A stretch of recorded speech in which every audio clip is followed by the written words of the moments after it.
Ubicación temporal y espacial de los procesos del México independiente en la primera mitad del siglo XIX. En este periodo hubo numerosos conflictos políticos que produjeron hechos violentos, que a su vez dificultaron la formación de un gobierno estable, y por ello, entre 1821 y 1851, nuestro país tuvo más de 20 presidentes. Como resultado, se afectaron otros ámbitos de la vida nacional. La economía se estancó, aumentó la inseguridad en los caminos y debido al descontento social se originaron rebeliones, sobre todo entre los pueblos indígenas. En cuanto al territorio nacional, a lo largo de estos años sufrió modificaciones de gran importancia, cuyas consecuencias aún perduran. Durante el imperio de Iturbide, México tuvo su mayor extensión territorial, ya que se habían incorporado provincias de Centroamérica. En 1824, la división era de 19 estados, 5 territorios y se creó el Distrito Federal. Además, Chiapas se unió de manera definitiva a nuestro país en ese mismo año. Luego aconteció la separación de Texas en 1836. Y por último, la mayor pérdida del territorio tras el fin de la guerra con Estados Unidos en 1848. Un dato interesante. Hubo diversas propuestas sobre cómo nombrar a nuestro país tras conseguir la independencia. Anáhuac, América Mexicana y América Septentrional. Durante el breve gobierno de Agustín de Iturbide se le llamó Imperio Mexicano, pero la Constitución de 1824 estableció el nombre de Estados Unidos Mexicanos. Constitución. Es la ley más importante de los mexicanos. Nos dice cómo debemos comportarnos, convivir en nuestro territorio y encontrar soluciones a nuestros problemas y también la manera cómo debe funcionar nuestro gobierno. México al término de la Guerra de Independencia. La consumación de la independencia puso fin a un largo periodo de dominación española y marcó el inicio de una nueva etapa en nuestra historia. Al separarse de España, México se convirtió en un país soberano, es decir, libre del dominio extranjero. Por primera vez los mexicanos hicieron sus propias leyes y eligieron a sus gobernantes.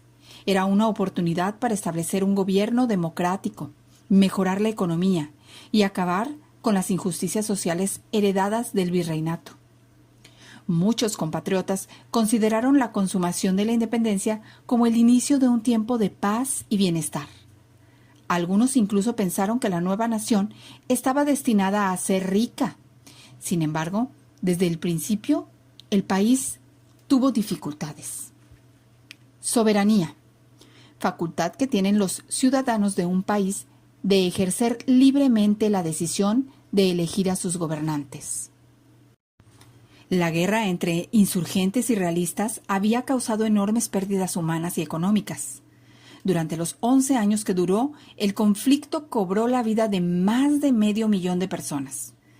Arruinó a comerciantes y agricultores y causó la destrucción de numerosos pueblos, haciendas y minas. Debido a ello, la economía del país estaba muy debilitada. La hacienda pública tampoco tenía recursos. De hecho, el gobierno nacional no tenía dinero. Esta situación económica se sumó a otros graves problemas que habían surgido desde los tiempos de la dominación española. México era un país muy grande y estaba mal comunicado. Los caminos se hallaban en malas condiciones y abundaban los bandidos, lo cual dificultaba mucho el transporte de carga y de pasajeros.